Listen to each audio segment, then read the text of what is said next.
নমস্কার বন্ধুরা, আজ আমি হাজির হয়েছি নিম বেগুনের রেসিপি নিয়ে।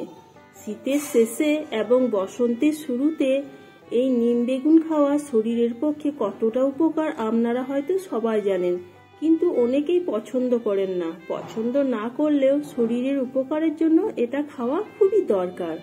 আমি কিছুটা পরিমাণ নিম পাতা ছাড়িয়ে নিয়েছি। ওভেনে একটা কড়াই বসিয়ে দিলাম। নিম পাতাগুলো ধুয়ে আমি কড়াইয়ের মধ্যে দিয়ে দিলাম। সামান্য পরিমাণ লবণ দিয়ে দিয়েছি। এবার আমি নিম পাতাগুলো কিছুক্ষণ নাড়াচাড়া করে একদম ভেজে নেব। নিম পাতাগুলো খুব ভালোভাবে ভাজা হয়ে গেছে। এবার এগুলো আমি নামিয়ে নেব। আপনারা চাইলে ঠান্ডা হবার পর নিম পাতাগুলো গুঁড়ো করে নিতে পারেন। আমি ওই কড়াইয়ে 1 চামচ সরিষার তেল দিয়ে দিলাম। তেলটা গরম হবার পর একটা মিডিয়াম সাইজের বেগুন চৌকো আকারে কেটে রেখেছিলাম দিয়ে দিলাম। স্বাদ মতো লবণ ও পরিমাণ মতো হলুদ ও 2টো কাঁচা লঙ্কা দিয়ে দিলাম। একটু নাড়াচাড়া করে বেগুনটা ভেজে নেব। এবার আমি 2 মিনিটের জন্য একটা ঢাকনা দিয়ে দিলাম, বেগুনটা একটু সেদ্ধ হবার জন্য।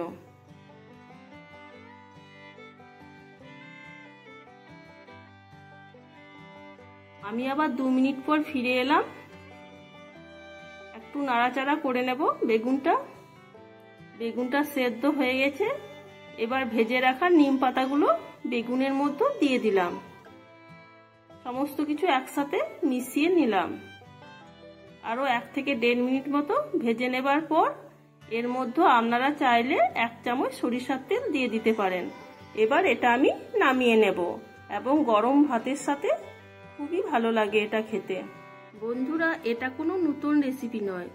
এই শীতের শেষে এবং গ্রীষ্মের শুরুতে এই নিম পাতা খাওয়া খুবই উপকার। তাই বাড়িতে অবশ্যই এই নিম বেগুন বানাবেন। আর বন্ধুরা, আমার রান্নার রেসিপিগুলো যদি আপনাদের ভালো লেগে থাকে তাহলে অবশ্যই লাইক, কমেন্ট এবং বন্ধুদের সাথে শেয়ার করবেন। নতুন বন্ধুদের উদ্দেশ্য বলছি, এখনো পর্যন্ত আমার চ্যানেলটা যারা সাবস্ক্রাইব করেননি, প্লিজ চ্যানেলটা সাবস্ক্রাইব করে আমার পাশে থাকার অনুরোধ থাকলো। তাহলে আবার দেখা হচ্ছে নেক্সট কোনো নতুন ভিডিওতে।